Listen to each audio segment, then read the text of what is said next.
Welcome back, everybody, to episode 14 of Gridiron Across the U.S. podcast. We got our Tuesday episode here, recap of the Pro Bowl weekend, except we're not talking about that because I'll be honest, didn't even watch it, had no idea it was even happening. We're going to be talking about the crazy trading spree that has been going on in pro sports and into that because, we'll get into it in a second. You got anything to open with here? No, that's pretty much it. We're not going to talk about the Pro Bowl here because I bet whoever's watching that back there, don't lie, you didn't watch the Pro Bowl. You probably didn't even know what time the Pro Bowl started.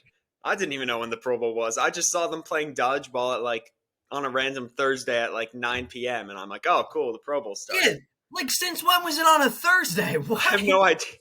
I think they do the gym class games on random days, and then the all anticipated game on Sunday that everyone watched. But yeah, that's about all I got to intro off. You got the NBA thing on, but guess what? You were asleep for this, so I think I'm going to carry this one. No. What? All right. First topic. What in the hell is going on with pro sports trades? Just in the past week. Well, this first one was from a week and a half ago. It was not last Friday, but the Friday before. Mikko Rantanen from the Colorado Avalanche for Martin Nishis and Jack Drury from the Canes. I'll just keep reading them off too. Now these were all from this weekend. JT Miller from the Canucks to the Rangers. We'll get into that later. My thoughts on it. We'll go deep into that one later. Luka for AD in the NBA from the Mavericks to the Lakers. What? Fox to San Antonio. And then the NFL, no trades can even be made yet. Myles Garrett requested a trade middle of the day Monday, and Cooper Kupp posted that the Rams are seeking a trade even though that's not what he wanted. What is going on right now? These trades, not only are they involving star players that we never thought would see get traded, we're seeing player-for-player trades. That used to never happen. It was always player for picks and prospects. We're seeing NBA 2K, NHL, Madden. We're seeing Madden type trades right now where you trade players for other players. What do you think about it? I don't even know what's happening.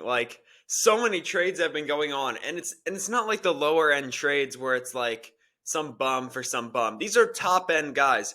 Luka Doncic, who would have imagined him being traded? I'll get into my little Luka rant later because I used to live in Dallas, and I know some people who are going through it right now. Send your prayers to Dallas. But it's star players getting traded. JT Miller's a star player. Cooper Kupp and Myles Garrett. Well, Myles Garrett's elite. Cooper Kupp is not what he once used to be, but he used to be elite. Mikko Rantanen, because I know you don't know that. I do not know that. And De'Aaron Fox, really good player.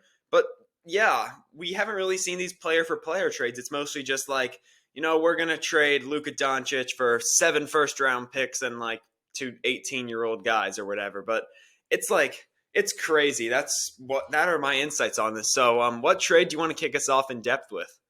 Yeah, so I'll go down the line in order of how they happen here. I'm going to start with the Mikko Rantanen and Martin Nishis trade. Basically what happened is Martin Nishis was asking for, I think the number was $14 million from the Colorado Avalanche. A little bit of a tongue twister there. And they were just not willing to pay him more than Nathan MacKinnon, especially with Cale Makar's contract extension coming up soon. They're willing to pay Makar more than McKinnon. But yeah, Hughes is way better, obviously. The GOAT right there. But they weren't willing to give Mikko Rantanen more than Nathan MacKinnon, which I think is the right move. I think McKinnon made Rantanen who he is today. And I know it's only been a week or so after the trade, and you're not supposed to judge trades by that. But we've seen Rantanen's production fall off a little bit.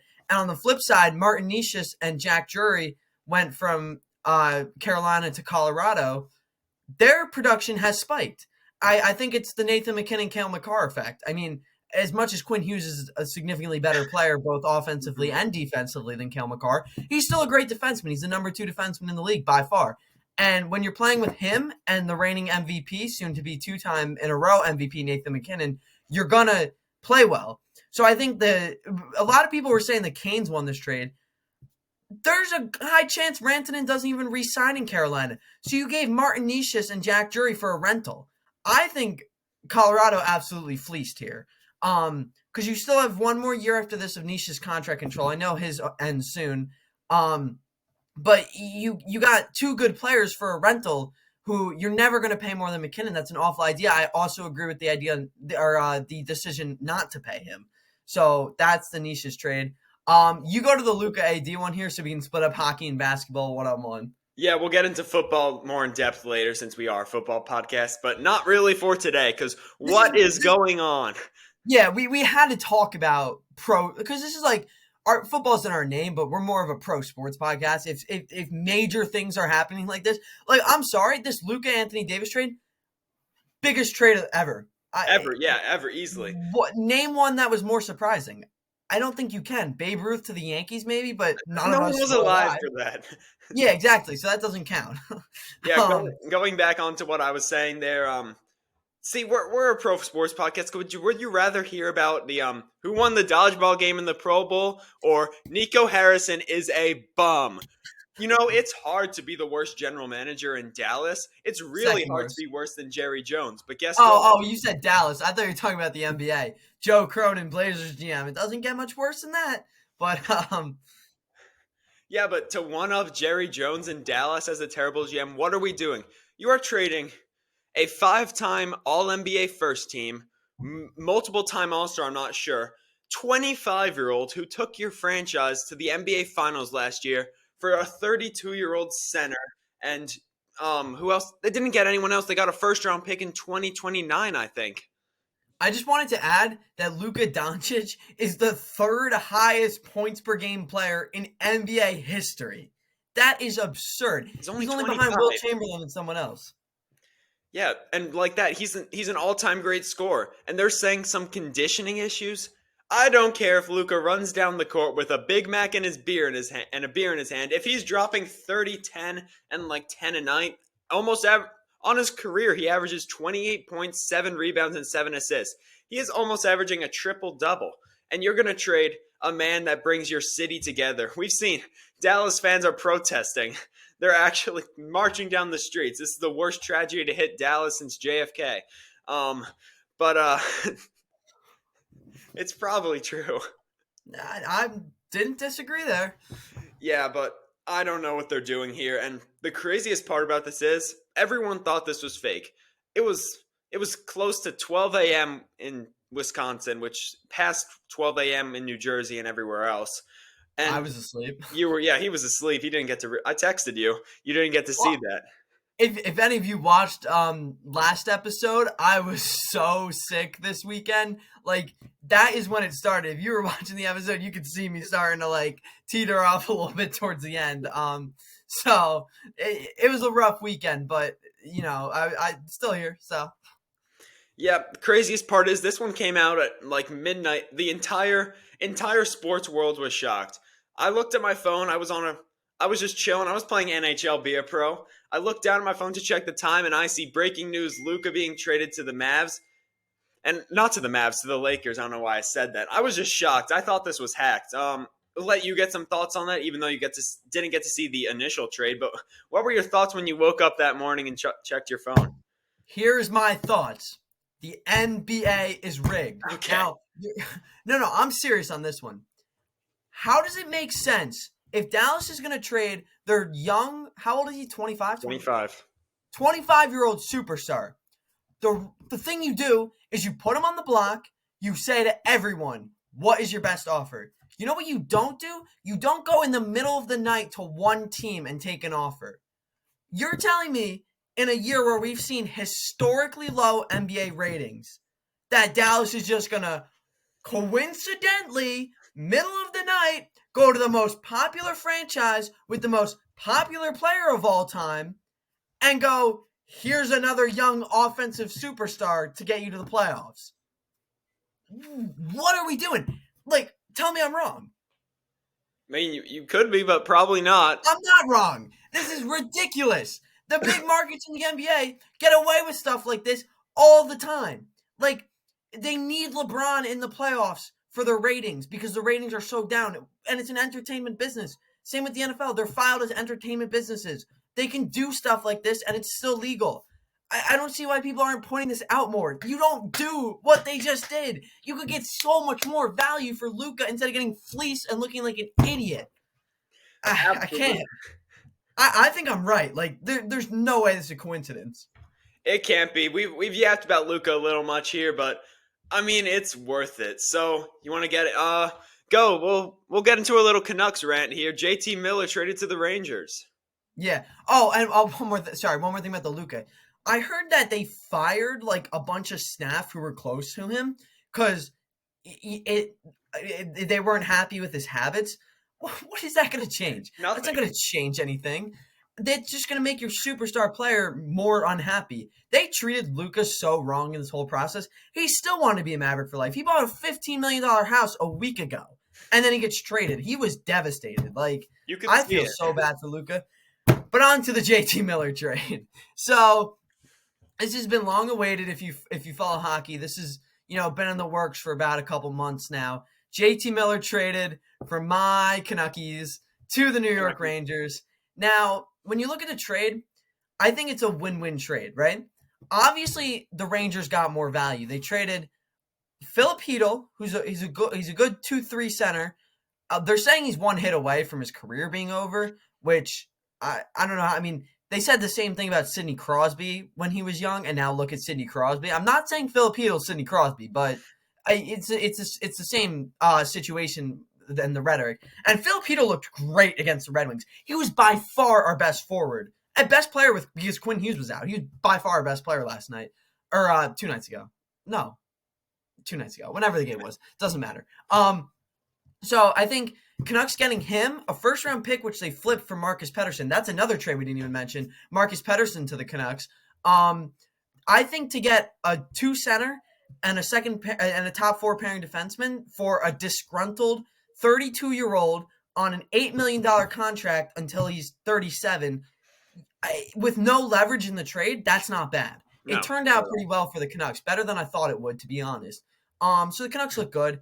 I think it's a win-win trade for both teams. We've seen JT Miller, 2 goals, 2 assists that's 4 points in 2 games with the Rangers. He's clearly gotten their power play back going.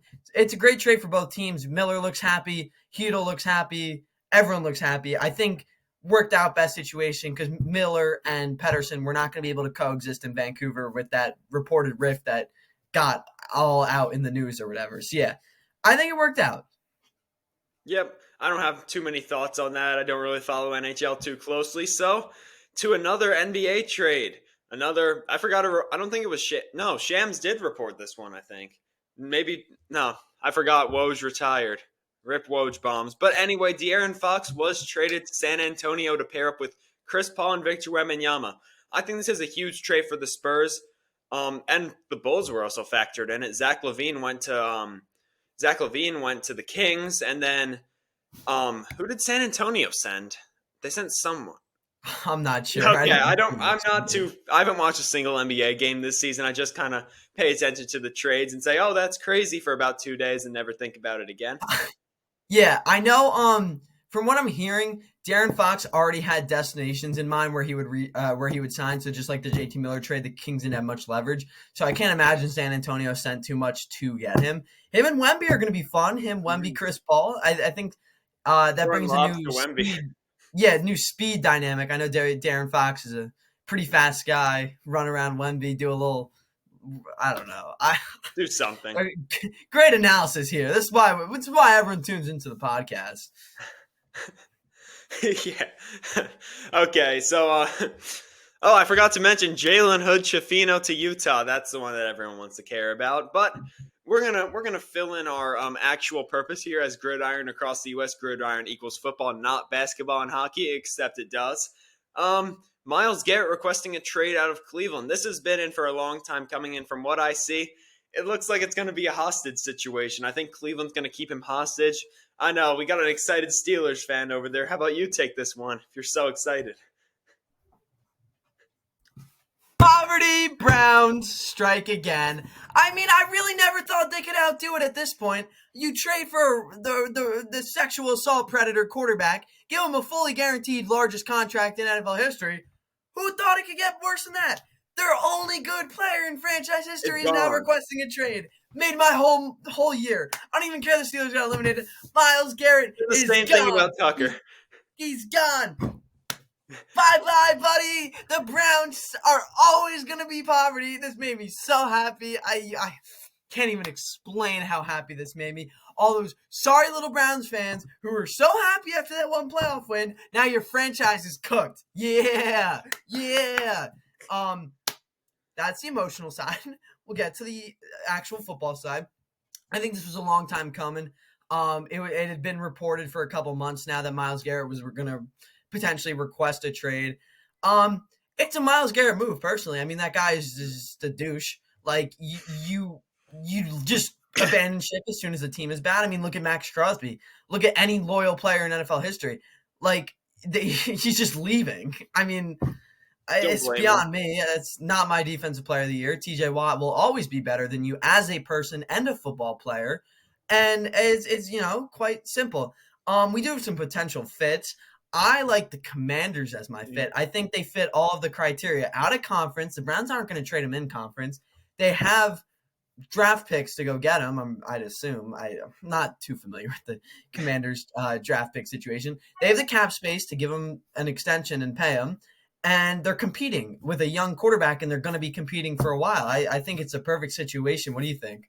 I think you should go to the Saints. You got a lot of cap space, stable quarterback room, great head coach, just checks all the boxes, except none of them do. We don't even have a head coach yet. I'm seeing that Kellen Moore, he kind of stepped away from the talks to prepare for the Super Bowl, as he should be. Ben Johnson, take notes. And, not going to get into the Saints here, but I like that fit with the Commanders. Like you said, going to be competing a while. They got the picks. Browns are not trading him in conference, as you said. I saw people saying, you're a Raven. If they're not going to trade him in conference, they're not going to trade him to a division rival. So those are pretty much my insights on the Myles Garrett situation. And we're going to move on to our last topic here, Cooper Kupp. Steeler. You said this earlier this year. Steeler. Cooper Kupp is a Steeler. Plan the parade, baby. That's the kind of grit that I like. He's a gritty, sneaky, athletic kind of guy I'd let my daughter date. First one in, last one out. That's the guy we need as a receiver. You don't even have a girlfriend. Any ladies out there?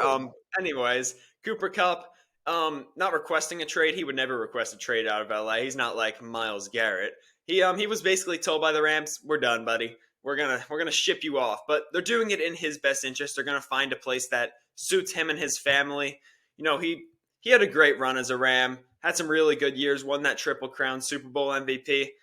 I think it was a pretty good run for Kupp. Some fits I see, like you said, we'll just throw the Steelers in their potential fit right there. We are the betting favorites. We're plus 115 to get him now. So, and then I could see Detroit in the mix. They need another wide receiver to pair up with Williams and Amon-Ra. Tim Patrick's not really going to cut it. He had a solid year this year, but he did have a good year. Basically my insight on the situation. You got anything with that? I mean, I don't know about Detroit because I don't think they'd be willing to take on $20 million for a wide receiver 3 for them. But I think the Steelers are a good fit. If we go into the year with Cooper Kupp, George Pickens, and a Emeka Egbuka type receiver, I'm really confident about that receiver core with Justin Fields at QB. I think that would be our best. That'd be our best receiver core since we had Juju when he was good, Deontay, and Antonio Brown or whatever. I don't know. But I think this is definitely an interesting situation. I don't know why the Rams are so urgent to move him. There's no one coming up that they have to pay. They just came off finishing the season. I think they finished the regular season 9-2, and then they almost went into Philly and beat the Eagles. I don't know why you would get rid of one of the best 1-2 punches in the league in Puka and Cooper Kupp. It doesn't make any sense. So it's definitely an interesting situation, honestly. And he seems blindsided by it. On his Twitter post, like you mentioned, he said, although it is not in my interest, the LA Rams are seeking a trade for me. That's just awful for someone who's been there from the beginning and done so much for your team. I don't these recent trades in pro sports, they've been too much like video games. It's the younger, you know what it is? It's the younger GMs coming in Yeah. and treating it like a video game. We would never have seen this even 5 years ago. So this is crazy what's happening. That's just my 2 cents on it. The fact that all of this trade news has happened this weekend, like from Friday night to now, Insane. it's crazy. Just Cra- you got It- something? would you say, is this the craziest 5 day span in sports history? Yes, it Like obviously. I Factor in would say all the so. major sports. We've had NFL trades, NBA trades, NHL trades. MLB's off season, so that doesn't count. But Yeah, but I mean, we saw Juan Soto go to the Mets, like big contracts were handed out. So it was a pretty crazy MLB offseason. It was just offset with what the rest of the league. But what makes no sense to me, I mean, I think the NBA trade deadline's this week.